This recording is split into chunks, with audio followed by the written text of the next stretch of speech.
Adakah series Kamen Rider Go-Chat tetap boleh dinikmati lagi oleh semua orang?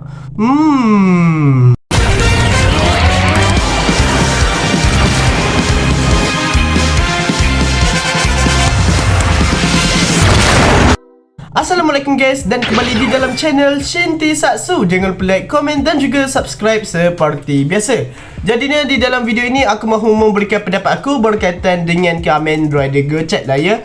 Ya, disebabkan aku rasa kebanyakan orang perasan kenapa aku tak terlalu membahas sangat berkaitan dengan Kamen Rider Go-Chat. Sedangkan untuk info yang sebelum ini berkaitan dengan Geats, berkaitan dengan Revise lah ya, aku selalu bahas. Tetapi kenapa untuk sekarang ini aku kurang membahas berkaitan dengan Kamen Rider Go-Chat? Bukan tidak suka, tetapi disebabkan kesibukan study lah ya. Apatah lagi pada tahun ini aku dah nak menduduki SPM ya.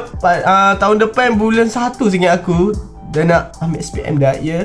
Baru habis trial SPM ni. Disebabkan itu untuk sekarang ni aku kurangkan untuk membuat video dan lebih berfokus kepada study lah ya. Aku tetap akan buat, tetapi kena cari masa yang sangat sesuai lah ya untuk membuat konten yang seterusnya. Jadinya untuk sekarang ini aku mahu membuat video berkaitan pendapat aku mengenai Kamen Rider yang tengah hangat-hangat hangat ke atau sekarang ni aku tak tahulah ramai layan ke tak, iaitu Kamen Rider Go-Chat.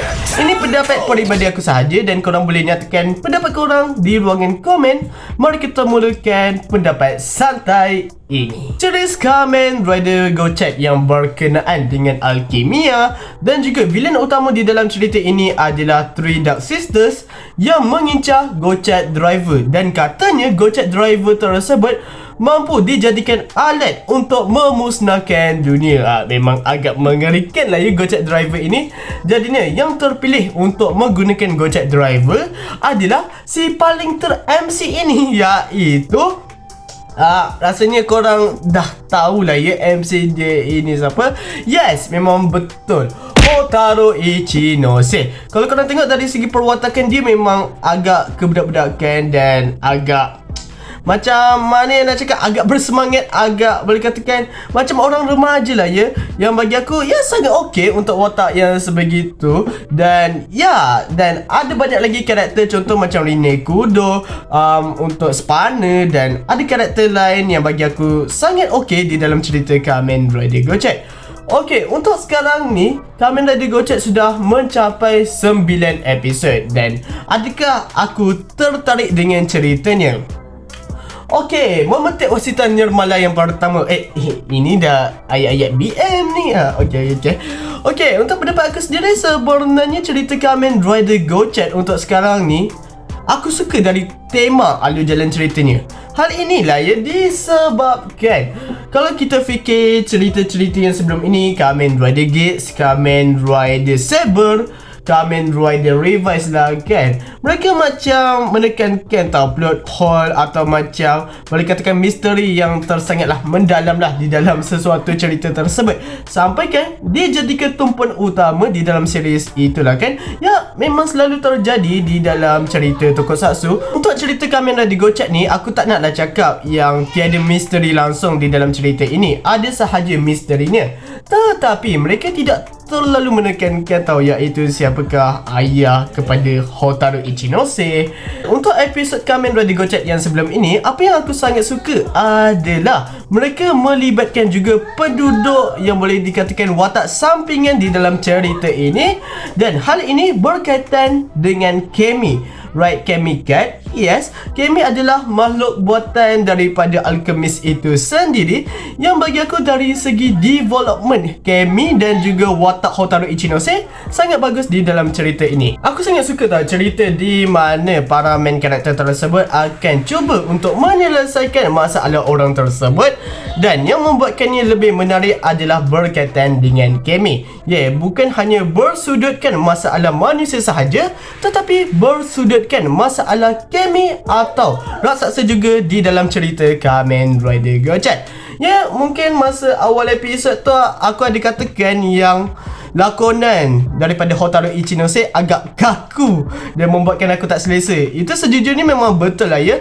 Tetapi untuk sekarang ni selama 9 episod inilah ya. Aku sangat suka tau perwatakan daripada Hotaru Ichinose yang kalau kita tengok dari segi perkembangannya memang sangat bagus dan tak terlalu dipaksakan lah ya. Ya, di dalam episod tersebut akan ada satu masalah dan masalah tersebut akan cuba diselesaikan oleh main karakter kita sendiri. Ya, dari masa awal tu yang kita boleh melihat terlalu bocah, hanya budak sekolah sahaja yang secara tiba-tiba menjadi Kamen Rider, yang kalau kita tengok sekarang ini memberikan impak yang sangat bagus lah ya di dalam sesuatu cerita dan tidak terlalu dipaksakan sangat. Aku boleh katakan cerita Kamen Rider Gotchat ini membuatkan kita perlu santai sahaja, tidak harus berfikir teori ke apa semua itulah kan. Contoh macam Reprise ya, Reprise untuk pendapat aku sendiri, aku banyak gila berteori tau, yang kadang pun teori itu pun tak sampai ya, tapi aku still santai sahajalah melayan cerita Kamen Rider Reprise kan. Dan untuk Gotchat ni aku cuba membuka pandangan aku lagi, iaitu aku hanya santai sahaja, tak harus memikirkan plot twist atau boleh katakan macam ni lah misteri-misteri yang terlalu mendalam atau teori yang agak mengarut lah ya berkaitan dengan Kamen Rider Gotchat. Ya, santai sahaja.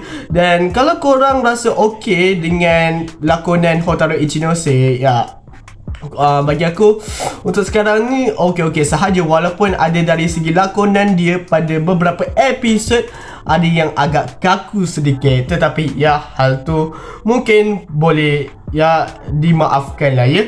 Untuk watak Rine pula, watak Rine ni bagi aku macam mana dia adalah penolong kepada Hotaru Ichinose, heroine jugalah di dalam cerita Kamen Rider Gotchat ini kan. Bagi aku watak dia agak macam mana menarik. Cuma ni dari segi lakonan aku tak tahu kenapa dia buat. Aku tahu watak dia dingin, tetapi dari segi lakonan tu kita boleh nampak kekakuan dia apabila mengatakan dialog tersebut. Dari segi ekspresi muka dia, bagi aku agak kecewa lah ya apabila scene tersebut sepatutnya menjadi agak menakutkan. Dari segi ekspresi dia tak sampai lah ya kalau nak dibandingkan dengan Hotaru Ichinose. Yes, ada bagi aku kelebihan kepada watak ini, iaitu dari segi ekspresi dia, walaupun ramai mengatakan yang agak berlebihan dari segi ekspresi dia, tetapi kita boleh faham tahu kalau scene tersebut semasa dia ketakutan atau terlalu gembira, ya kita boleh merasakan emosi tersebut. Tetapi untuk Rine Kudo ni, sorry to say, dari segi ekspresi dia agak kurang lah ya. Tapi ya aku harapkan dari segi karakter dan juga lakonan dia ini akan ditingkatkan. Untuk Valvarado aka Spanner, bagi aku karakter dia adalah on top atau memang paling menarik jugalah di dalam cerita Kamen Rider Gotchat ini kan. Aku berharap aduh saya nak cakap pula. Aku berharap Valvarado akan menjadi secondary rider di dalam cerita Kamen Rider Gotchat. Walaupun Valvarado tidak dikonfirmasi lagi sebagai Kamen Rider, ya kita kena nantikan sahajalah ya. Untuk sekarang ni, ya bagi aku menarik juga untuk cerita Kamen Rider Gotchat adalah setiap episod dia akan ada form-form yang baharu, akan ada boleh katakan apalah yang remix Kamen Rider Revice tu, aku lupa pula nama dia lah ya.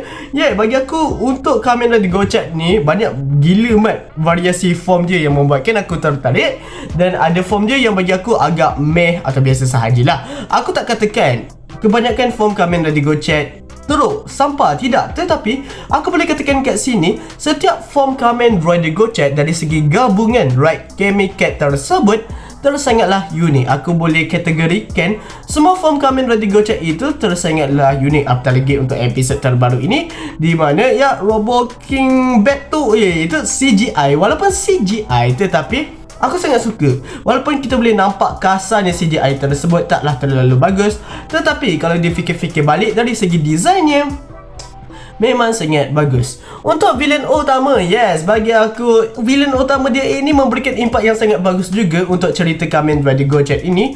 Dan yang paling berpengaruh bagi aku lah ya di antara Three Dark Sisters adalah Lucky Sis. Yes, Lucky Sis dia dah macam betul-betul villain yang teramatlah bagus dibandingkan dengan Kloto dan juga apa lagi seorang ni, aku lupa pula nama dia. Ya, bagi aku watak Lucky Sis ni dah lah cantik, dah lah dari segi lakonan dia bagus. Ini aku tak nak ni lah ya. Untuk dua karakter villain yang lain pun bagi aku yes tetap okey sahajalah.